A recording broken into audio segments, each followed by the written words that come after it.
আপনারা দেখছেন FSRL media. ভিডিওটি ভালো লাগলে আমাদের চ্যানেলটিকে সাবস্ক্রাইব করে আমাদের পাশে থাকা বেল আইকনটি প্রেস করে আমাদের সাথে থাকুন। হিন্দু সমাজের মানুষকে বলবো, যারা গীতা বাইবেল নিয়ে যারা চর্চা করে সেই ধর্মে যারা অনুসারী তাদেরকেও বলবো এই মমতা ব্যানার্জির বিরুদ্ধে ভোট করুন। এবং মুসলিম সমাজকে বলবো কোরআনকে। প্রিয় সম্মানিত দর্শক বিন্দু, প্রতিদিনের মতন আপনাদের কাছে আবার চলে এলাম।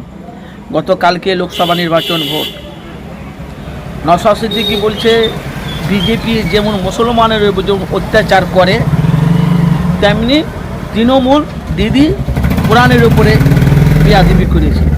তো বলছে আমাদের যে মুসলিম লোক এরা আমরা দুজনকে আমরা নিন্দা জানাই, কিন্তু সতর্ক বলছে এরা ভোট জন্য কেউকে না দেয়।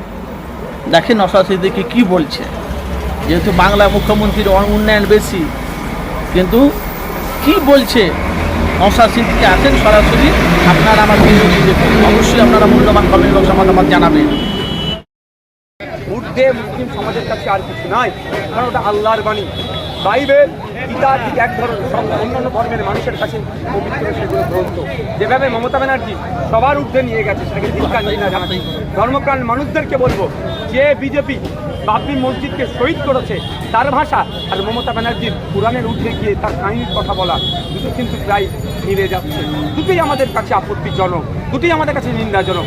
আমরা যেমন বিজেপিকে ভোট দেইনি মুসলিম সমাজের মানুষ, ঠিক একইভাবে হিন্দু সমাজের মানুষকে বলবো, যারা গীতা বাইবেল নিয়ে যারা চর্চা করে সেই ধর্মে যারা অনুসারী তাদেরকেও বলবো এই মমতা ব্যানার্জির বিরুদ্ধে ভোট করুন। এবং মুসলিম সমাজকে বলবো কোরআনকে নিয়ে যারা অপমান করেছে তার বিরুদ্ধে ভোট করুন।